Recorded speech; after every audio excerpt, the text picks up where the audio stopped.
Previously on X-Men.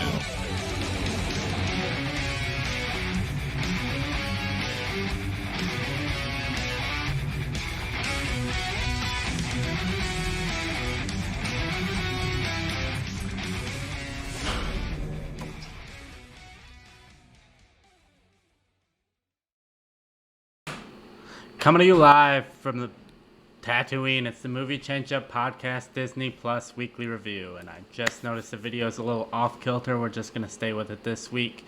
It's our Disney Plus Weekly Review. If you've watched our show before, you know exactly what we're about. If you haven't, hey, we're here to tell you what you should be watching now that there's really no Marvel or Star Wars coming out. Maybe you saw that Kenobi trailer and you're like, hey, I got to get Disney Plus. What should I be watching? That's what we're here to do, and I realize I have the wrong graphic up, and I am just going to remove that for now while I get the right one up, because that's unfortunate if you happen to catch what that said. That was the sample one, the template one I made to make sure it worked, and now... Off kilter, that fits our podcast pretty well, Joe. We're having a good start here, you know? All right, now we have the right one. Hopefully you didn't catch what any of that said. Anyways, Tristan, how do you feel about Disney Plus? Hey, we're a professional environment over here. Tristan, how do you feel about Disney Plus this week? We had a few drops. Yeah, I thought it was a pretty great week, honestly. I have a lot of good stuff to talk about here. I thought both of the drops, the big drops that we're going to talk about between Turning Red and Proud Family were really, really good stuff. And it's going to be a fun conversation, I think. Of course, Obi-Wan, we've been waiting for that trailer for so long, so that'll be a fun talk. And yeah, like you said, if people are just kind of tuning back into Disney Plus and they're like, oh, you know, I forgot I signed up for this, and now that they're showing Obi-Wan, maybe I should watch some other stuff. So hopefully we can give you a couple ideas of things to watch while you're waiting for Obi-Wan to finally show back up. Yep. All right. I'm just still not over that original backdrop I had. So first off, let's start with our main topic. We had that Obi-Wan Kenobi trailer / we had some images drop, but pretty much all of the images were from the trailer, so nothing really surprising there. Confirmation that we are getting Obi-Wan versus Vader, which we kind of already knew about if you've been following the news. Basically the trailer shows that Obi-Wan's out watching Luke, and he's going to be hunted by the Inquisitors. If you saw Star Wars Rebels, then you know about the Inquisitors and what their whole deal is, and they're, you know, ex-Jedi who are now hunting Jedi after Order 66 and the rise of the Empire. Tristan, what was your thought on the trailer? Yeah, I'm really impressed by this trailer, honestly. If you've been watching the show, you know that I'm not necessarily into the new era of Star Wars here. I think Disney's still but surely lost me over the last couple of years, but this trailer kind of pulled me back in. You know, you play Duel of Fates, you show Ewan McGregor as Obi-Wan. That's all you really got to do to get me back into Star Wars, I guess. I think this has a lot of potential to be really good. There's a lot of things about this that I like. The fact that it's a limited series, so you're not going to get necessarily a bunch of setup and cliffhangers and things like that. And it's also in an era that's kind of disconnected from the rest of the plot, too. So I don't think you're going to get a lot of, like, Mandoverse kind of stuff here where it's like, oh, here's Ahsoka and here's all this other stuff that connects to the current plot of Mandalorian. But I mean, we'll probably get cameos in Ahsoka cameo, maybe, I'm sure, but I don't expect this to be like feeding into the continuity of the Mandalorian verse. So I think that'll help the show a lot. The fact that it has a single director, all that kind of stuff, I think really kind of will hold this thing together a bit. But yeah, I like this trailer a lot. What were your thoughts on it overall? Yeah, as far as your last point about the connection to the Mandoverse, the most connection I expected to see was potentially like a confirmation or a reveal that Obi-Wan was the one who saved Grogu during Order 66, but I don't really consider this a spoiler because there's been leaks that have said that that's not the case, that Grogu and any of that won't be a factor in this show, so I don't think there will be much of any tie-ins, maybe some small background references or like a small background character in the Mandoverse will be a small background character in this, but nothing big. Just something to tie the universe more together. But yeah, I was a big fan of the trailer. I've seen there were a lot of leaks that come out the last 2 weeks, and this basically confirmed all of them. So I'm really excited for this show because I'm super high on what the show will potentially be. I know there's a lot of people upset of the idea of Obi-Wan leaving Tatooine, but I think they found a very good and valid reason for him to do so. I know there's the controversy about the head shape of the Grand Inquisitor, and I'm one of those people that there's a lot of people like, oh, it's lazy, oh, it's this, and like I understand. I wish his head was longer too, but after watching, I want to say it was like the gallery episode of the season 2 of The Mandalorian, where they're like, we tried all of these different looks and stuff for Ahsoka, but this is the one that looked the best that also allowed us to do what we wanted to do. I'm sure they tried different headpieces and stuff for Rupert Fiennes, the actor, but I feel like he probably has a lot of action pieces, and they could never get one that looked right, that moved right, that didn't fly off his head every time he tried to do some kind of action scene. So I'm pretty sure that's probably the reason for the smaller head shape that's a little different than what we saw in Revenge of the Sith and in Rebels. And also you have to remember the actor in Rebels just had to stand there and not do anything, and he naturally had a longer head than Rupert Fiennes anyways, so it is what it is. Yeah, I'm curious to see how he looks once he's. I mean, you get a couple of shots here, but it's easy to judge by a trailer, because I'm definitely out of the camp that I think it looks pretty bad, and not necessarily because it doesn't match the original. Like, I don't need it to be exactly all out of the cartoon. You know, I thought Cad Bane looked really good in Book of Boba Fett, and that wasn't necessarily a shot-for-shot cartoon version of Cad Bane. I think this looks a bit lazy, a bit like a Party City costume. I'm hoping that it looks better in action, and it's not like, oh, the show sucks now because the Grand Inquisitor doesn't look good. You know what? I would like if they put a little more effort into some of the alien stuff in general in Star Wars era. You know, I think that was something that was so cool about the original trilogy and even the prequels. It was like all these new alien species look so different and so unique and so defined, and this just kind of looks like a guy with face paint on. Yeah, I get that. So I definitely get that. A little bit more alien, a little bit more cool. You know, when you mentioned the Revenge of the Sith version of this species that had that longer face and looked a bit more intimidating, and I'm more so scared that this guy's going to look a little bit goofy. And when he's saying serious stuff like, where's the Jedi, I'm going to be laughing because he just looked kind of ridiculous. But overall, I'm pretty positive on the trailer. I have a couple hopes and fears for the show. You know, I really hope that it focuses in on Obi-Wan's kind of emotional journey, because I think they can nail like his emotional, personal journey across this, like his guilt of what happened in the prequels, and now kind of like they say hope survives. So this is kind of going to be like Obi-Wan rediscovering his hope and figuring out that he actually can do good in the universe still, and he doesn't have to be the old hermit.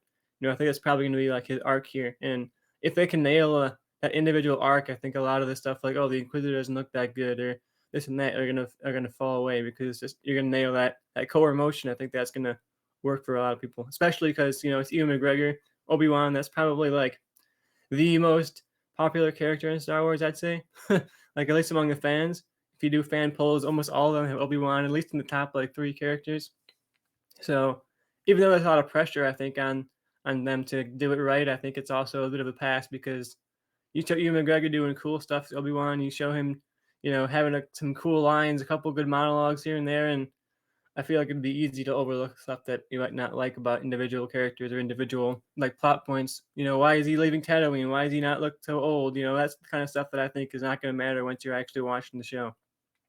Yeah, I fully understand what you're saying, and not to keep bringing up leaks again that I don't want to talk about because I don't want to spoil the show for people, but there were some leaks that came out last night, this morning, that I think if you were to see, you'd enjoy, because I think they definitely hone in on that singular character arc. And Kathleen Kennedy even said something in an interview as part of that Entertainment Weekly article, because, I mean, originally I wanted to bring it up earlier. She was asked, like, oh, is this a limited series? And she's basically like, yeah, we've had fun making this show, and we've talked about season 2, but kind of, I think, reading between the lines in her interview, it was more about, like, we would like to do a season 2, but there just kind of isn't a story there worth during the season 2, and so I don't really think they're going to do that one. Now, maybe 3-4 years down the line, there's new stuff added to canon, and there's new stuff that could potentially add a reason for a season 2, but I think at this point in time, they're not leaning in that direction. And also, she said in that same interview that the reason for the rewrites is the show was like too bleak and too dark, and they wanted to add a little bit of hope, which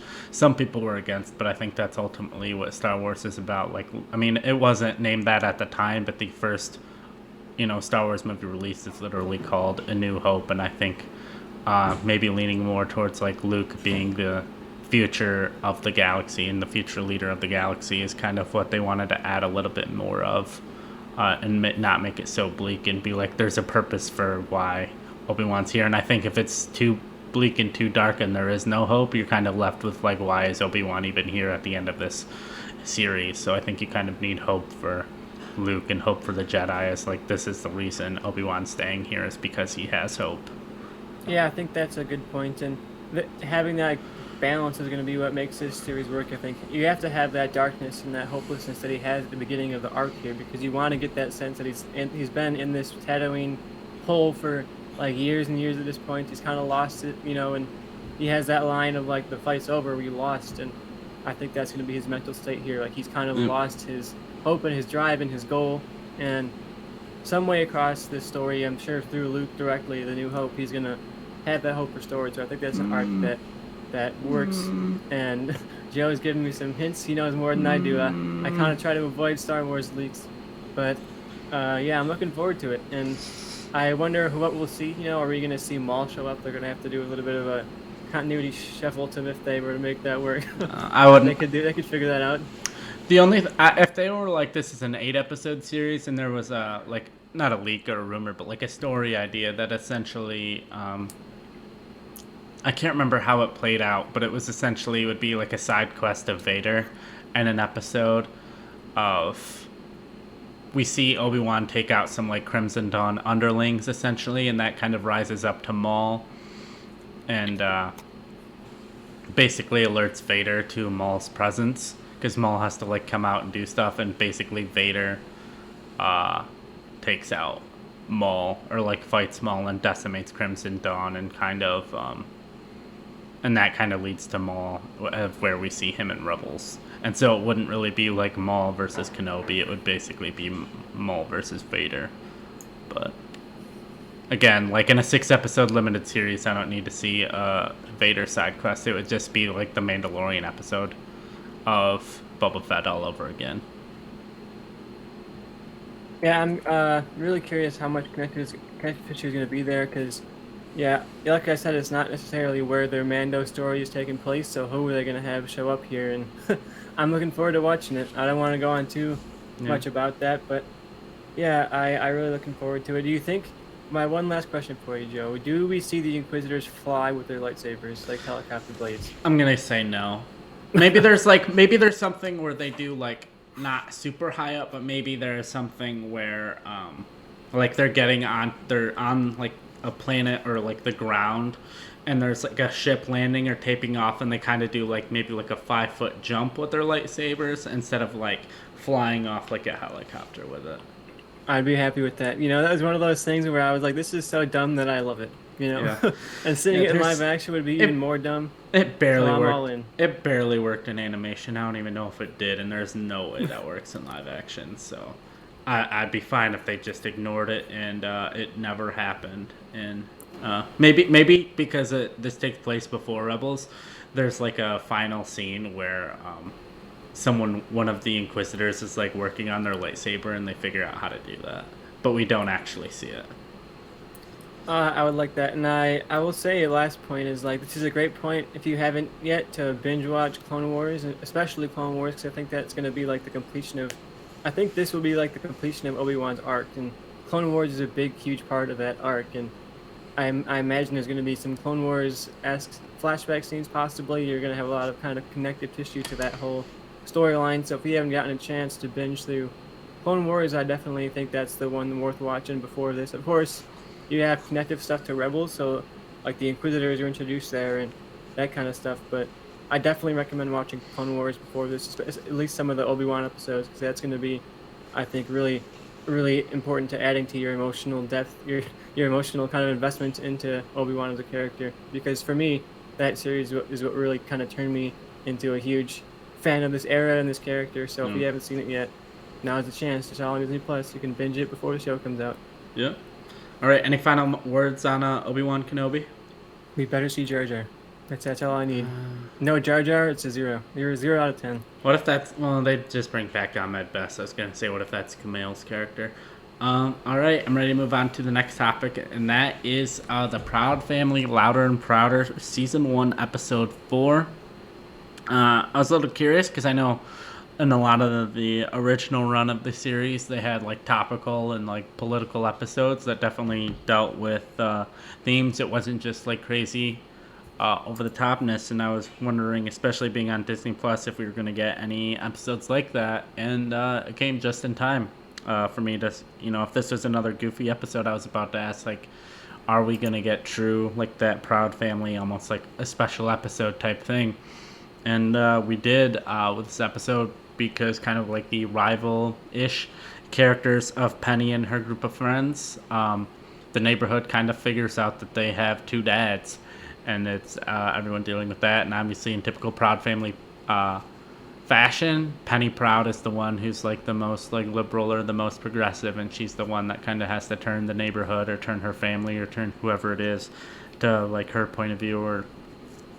And yeah, it was a good episode. You got Zachary Quinto and Billy Porter voicing the two dads, and it was a really good episode. Tristan, I want your thoughts on it, especially at the...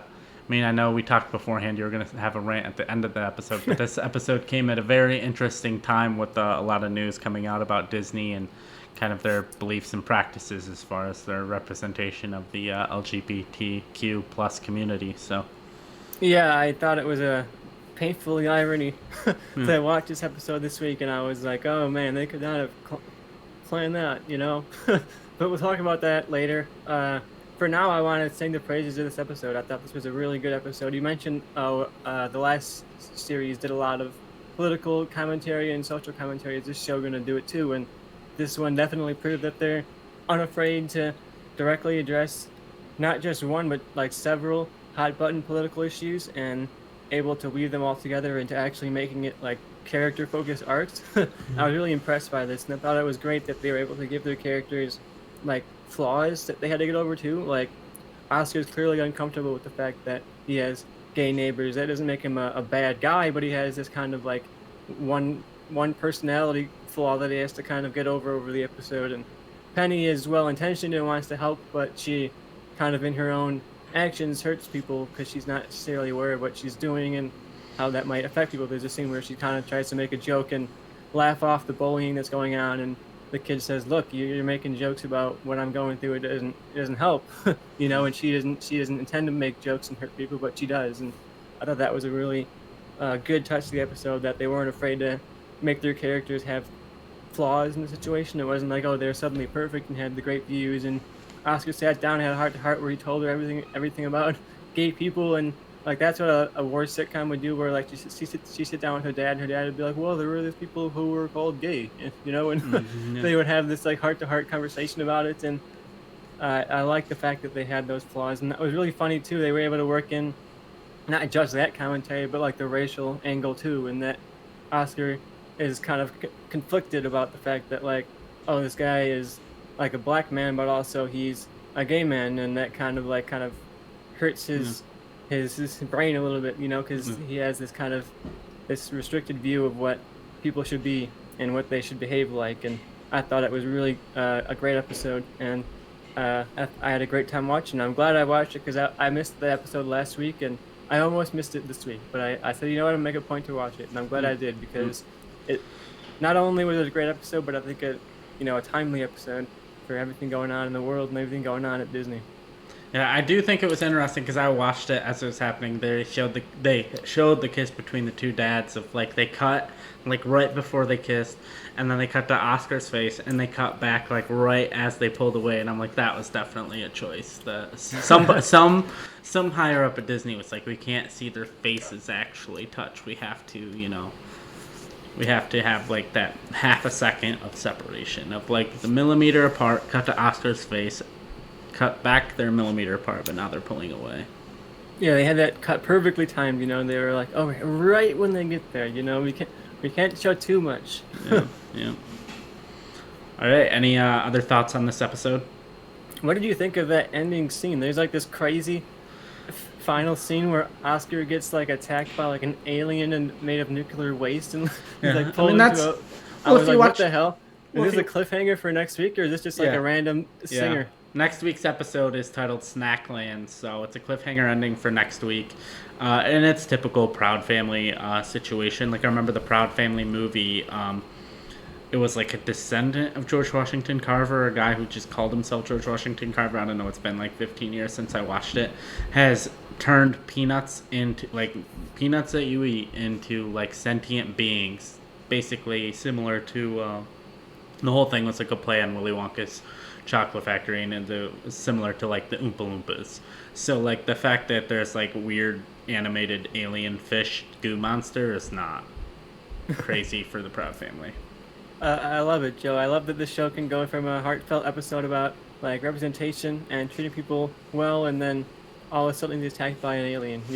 I'm like, all right, let's go for it. All right, this brings us to our, unless you have any final thoughts, brings us to our next topic, and that is the recent Pixar movie that dropped on Disney Plus this week. It's had its premiere. It was originally set for theaters, but then I assume various business issues and reasons it was pushed to Disney Plus, and that is Turning Red. It's from the director of the animated short Bao, and it's basically this, in 2002, a young Asian Canadian teenager, 13-year-old, when she experiences high emotions, transforms into a giant red panda because of a curse set on her family, or originally a blessing but has become a curse on her family many generations ago, and it's about her dealing with it, and there's a lot of allegory and symbolism for a lot of various things. And I was honestly pleasantly surprised. I've kind of been let down with the last few Pixar movies. Soul I thought was just okay. I thought Luca was very average, and this is probably the best Pixar movie in quite a while for me, honestly, and maybe I even liked it a little more than Inside Out, and so I wanted your thoughts on it. Yeah, I agree with you. I think this is the best Pixar has been in a very long time, and yeah, I thought Soul was good. I thought Luca was fine, but I think this is definitely a step back in the right direction for Pixar. I love the originality of the premise, but also like the simplicity of it. You hear that premise and you immediately kind of get what they're going for with the metaphor there, but they do add more to it and more than you might expect to the plot, and there's a couple of good twists here and there. So if you think, oh, yeah, it's all about puberty, I know where that's going, like, sure, you kind of do, but like they add some more to it, and just because where they're going to probably go generally with the most basic outline of the plot, like I didn't necessarily think this went anywhere super, super unique by the end with the plot, but I thought I had a great time with it and a really good time with the characters. I thought especially her like core group of friends were really kind of unique and defined, and they all had personalities that you can not just relate to like general women and general young girls, but also very specifically to like the early 2000s kind of personality types, where there's the one who's obsessed with essentially Twilight, and she's like this dark and moody type, and I think that was really fun. There's a lot of good references to like early 2000s culture and early 2000s kind of jokes, and me and you are of similar ages, where we were around this age at that time, so I definitely got some nostalgia there for that. Yeah, I would have been 9 in 2002. The only problem with this movie is it felt hard for me to connect with the main characters. It was super easy for me to connect with the toys in Toy Story, or the cars in Cars, or the bugs in A Bug's Life, or the fish in Finding Nemo, or all of the various animated films with non-human, like the lions in The Lion King. But just people of a different age group and gender just made it hard for me to connect. I don't know how people do it. It made me want to leave a rotten review on Rotten Tomatoes, just because I couldn't connect with a different age group and gender than my own, I think they did species. a really good job kind of defining this individual experience of being a young woman in Toronto at this time, and also making it a bit universal too, because like that puberty angle of this, like obviously I think the red panda, it can serve a couple of things, but the main metaphor of it is obviously puberty, and she's a young woman, and all of a sudden her body changes and her emotions are out of control, and she doesn't even recognize herself in the mirror anymore, and that is definitely what they're going for here. So yeah. I think they were able to take an individual experience and universalize it, which I think is very impressive, and I really like that they put you in the mindset of like a teenager where nobody understands you, and every little tiny interaction is like the most terrifying and important thing that's ever happened in your life. And they have this really expressive, unique animation that I haven't seen in a Pixar movie, where it's like very subjective. You know, when she's scared, her face gets all sweaty and like really focused in on like Yeah. it has a very anime kind of style to it. And I watched the behind the scenes documentary also that was like a making of this, and the director talked a lot about how she grew up on like Sailor Moon and a lot of the anime of that era. So you can see the influence there, definitely, especially in the character expressions. They're very expressionistic characters, and you have these a couple of dream sequences that are like really kind of surreal and weird, and like your friends are on like plants and stuff like that. And so I think there's a lot of creative animation here that I think is definitely enhances the movie a lot. You know, a lot of detail. You know, she's in her room and you can read every single spine on the book and every little note she leaves to herself. That's the kind of stuff that you go to Pixar for. You know, they don't cut corners in this kind of thing. Every little inch of her room is defined. You when she's walking down the streets, and there's a cool shot where she's like jumping across buildings and stuff like that as a panda, and you can read every license plate. You know, you can see every character's face, and everyone on the street is like a unique model of a character, not a repeated model. And that's the stuff that you have the big budget animation studios. That's what you hope to get out of it. And yeah, I had a great time with this. I was really impressed by it, and I hope that this is a good sign for the future of Pixar. You know, especially in the behind the scenes, you got to see the diversity of this team and the diversity of the people who made it happen. You know, not just the fact that the director is an Asian American woman, but like everybody involved is of diverse orientations, diverse ethnicities. So I think it really shows the power of new voices. Like this is a director who's never done a feature before, and some of her people on her crew had never done a feature before. So you had these kind of fresh, exciting voices who wanted to do something new and something personal. And I think you can tell that here. These are not like tired studio heads who don't want to do this anymore. You know, these are fresh and exciting artists. So yeah, I had a really, really good time with this, and it might lose some steam plot-wise by the end for me, but I thought it was a really great ride, and I highly recommend it. Yeah, I definitely agree. The only problem I would say I have for the movie is the parents were like so bad, it was like unbelievably bad that it kind of took me out of it. Of like, she's like, "Oh, I'm going through something right now," and they assumed it was her period and all that. But turns out no, she's a giant red panda, which is a thing that like happens to the women in their family, and like that wasn't like a thought that crossed their mind of like, oh, what if she's turning into a panda, a thing we never told her about or warned her would happen. And it just when you had that reveal, I'm like, that was dumb. And then I liked about the parents that they're kind of complex in a way, because like you say, oh, they're really bad, and then you kind of find out like, oh, the mom. You look at your parents, and especially when you're a kid, you don't necessarily see them as also being kids at one point in their lives. You just see them as like parents who spawn into the world, as parents who oppress you, you know, and when you're this moody teenager. But I think this movie makes a point that like your mom was at one point a little girl too, you know, and her mom was a little girl at one point too, and you bring in the grandma character at one point in here, and I think that really added a lot to the mom's character, where you see, you know, she's not just an oppressive mom who doesn't want to let her kid do anything. You know, she at one point was a little girl who wanted to do something too, and her mom had similar emotional response to that. And I think you get a lot of that from the mom's character, especially that you know your parents were kids once too, so go easy on them. yeah. All right. Any other final thoughts on Turning Red? No, really good one, and I definitely recommend. I think it's like Making Turning Red or something like that on Disney Plus. If you want to get a bit more of an insight into like how do they make this during COVID, what was that like to, you know, work on a huge, massive animation film where you need to have a huge backlog of data. How do you do that from home? You know, and how do you make a team kind of feel like a unified team when everyone's working at home? And I thought that was definitely an element of the behind the scenes documentary that I was interested in. So I recommend that if you like this movie, especially. All right, and that brings us to one of our next topics. The other one shouldn't take nearly as long because they're mostly just images and news releases. We have first image from the Disney Plus National Treasure series, which completely took any wind I had for that series out of my sails, because that looks straight out of some Party City costume department store. It was just like 4 people I've never seen before sitting in a jail cell that looked like a set, like nothing about it looked real. and I was just super confused on what the hell this is. Because if you showed me that image and it's like, what upcoming project is this from? I never would have guessed National Treasure. Tristan, kind of, what are your thoughts on it? Yeah, did not do a lot to excite me here, you know? I think it's interesting that you can immediately from this image tell like each of the characters' kind of roles and what their personality type is going to be like just from like their body language and what they're doing in the shot. I think that is interesting. It's the one good thing about this image. I think you can definitely, even when they're wearing the same exact uniform, you can get their personalities out of there a bit.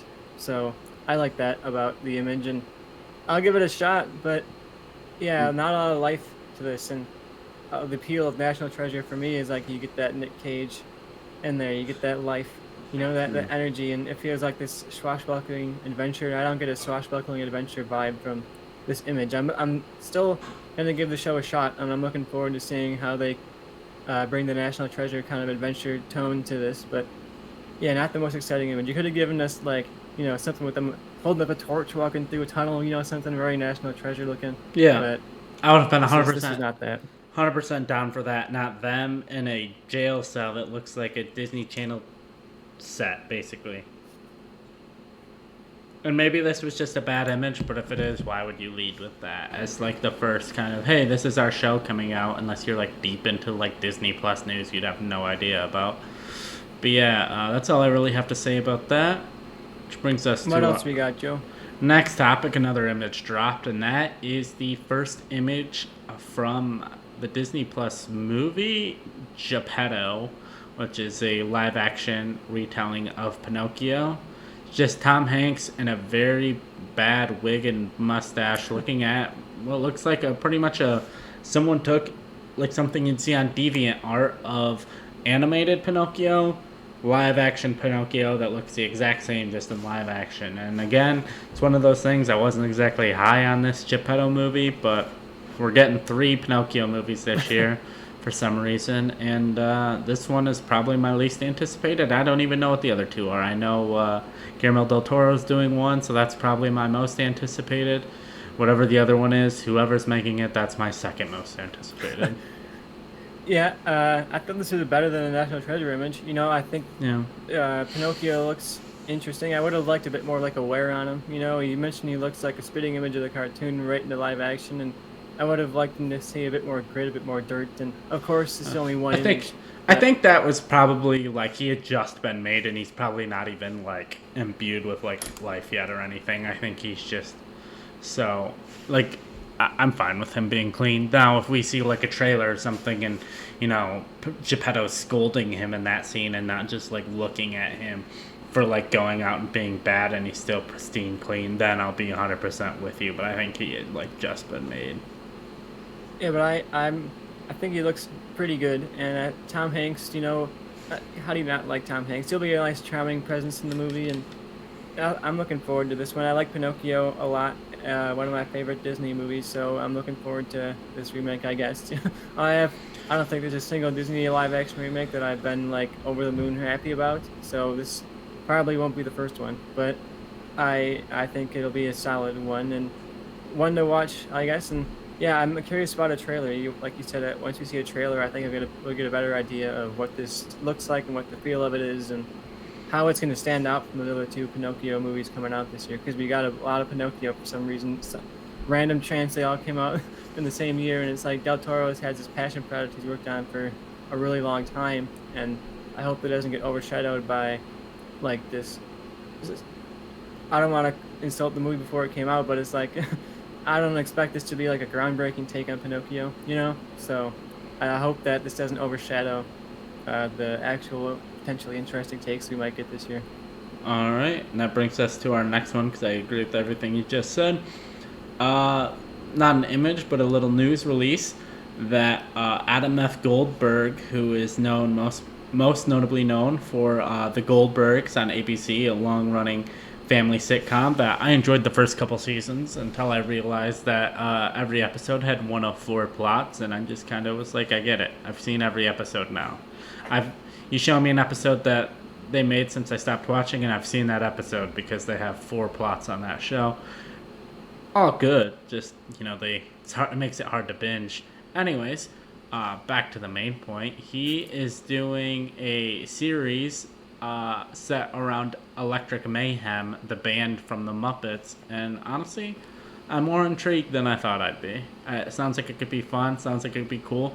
Maybe if you've seen our main show, they do a crossover episode and do a take on Little Nicky, the Muppets version of Little Nicky, which I pitched on our main show of Movie Change Up, which is one of my all-time favorite pitches. So if that sounds interesting to you, go find and seek that pitch out. I don't remember what I pitched, but I'm sure it was better than Joe's and perfect in every way. But yeah, I didn't watch the Goldbergs, but I've heard good things about it, so I think he's a good pick for it. And Goldbergs is a successful show. I've seen a couple of like random moments here and there where I caught an episode halfway through, and I was like, sure, I've got 15 minutes.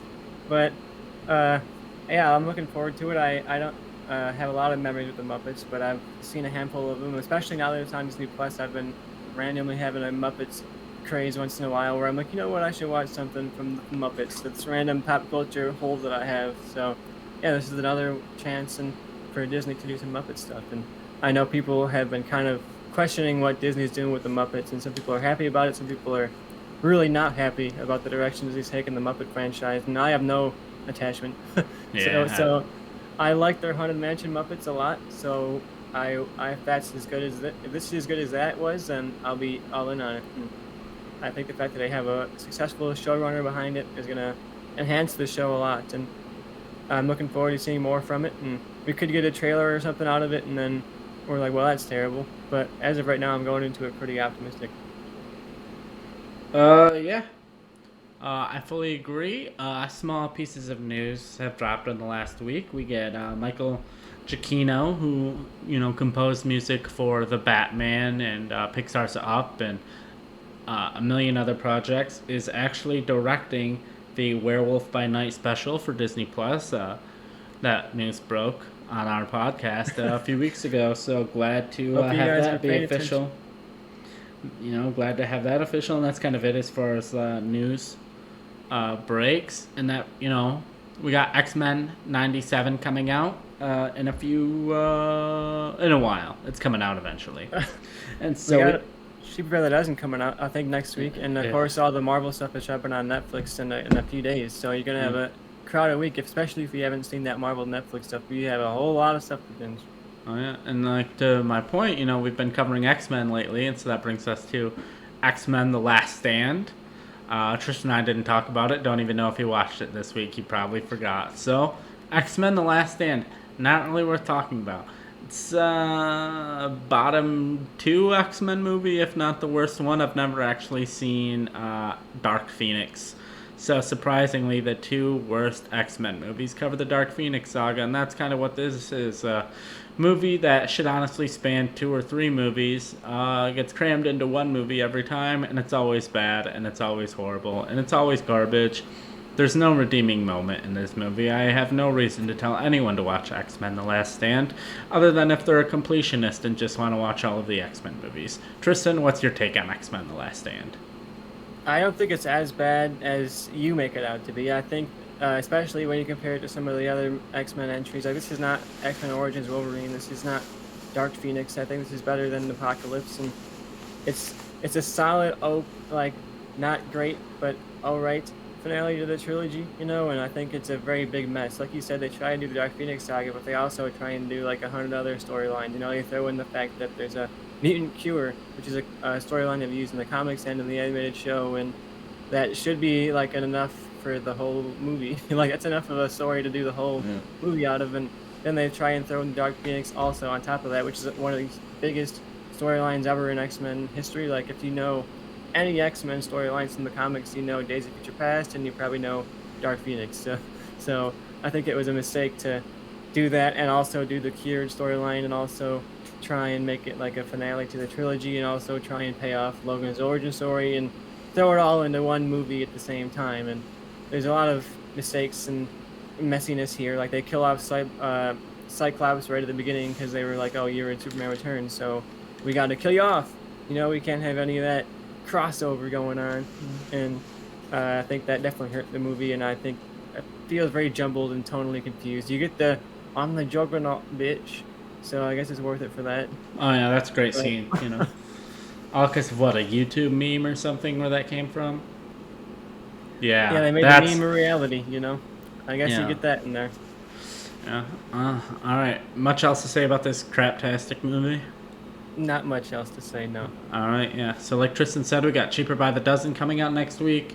We got that one show, Moon Knight, coming out in about 2 weeks that we'll be talking about. And yeah, I think it's probably going to be somewhat of a slower week, but who knows? We could have another big news drop. Maybe we get some Bad Batch announcements. Oh, I was like, there's a news story I keep forgetting. Kevin Kiner, who has done the score for pretty much all of the animation stuff, says Disney's giving him a full orchestra to do the score for the next animated series after Bad Batch. So, and he says they're in the scoring phase. So there's an animated show coming out that we don't know what it is. That's in the basically scoring phase. So that could probably be a 2023 release. And I guess we're probably going to get an announcement on what that is at Star Wars Celebration at the end of May. My guess is it's going to be Tales of the Jedi, that leaked name from that was leaked earlier this year. So yeah, that's my prediction. Tales of the Jedi animated series. And potentially it will be the animated series I've been saying they should make since Rise of Skywalker came out, which is essentially Luke's Jedi Academy. Start the series with Han and Leia dropping off Ben, and end the series with Ben turning to the dark side. Yeah, that'd be nice. I have nothing to speculate on. Y'all know there's an animated show coming out, and Yeah. who knows? I like the Star Wars animated universe, though. Those are some of the best Star Wars stories. So yeah, I'm all happy for a new animated show. Yep. All right. And without further ado, I think that wraps up our show for today. So goodbye.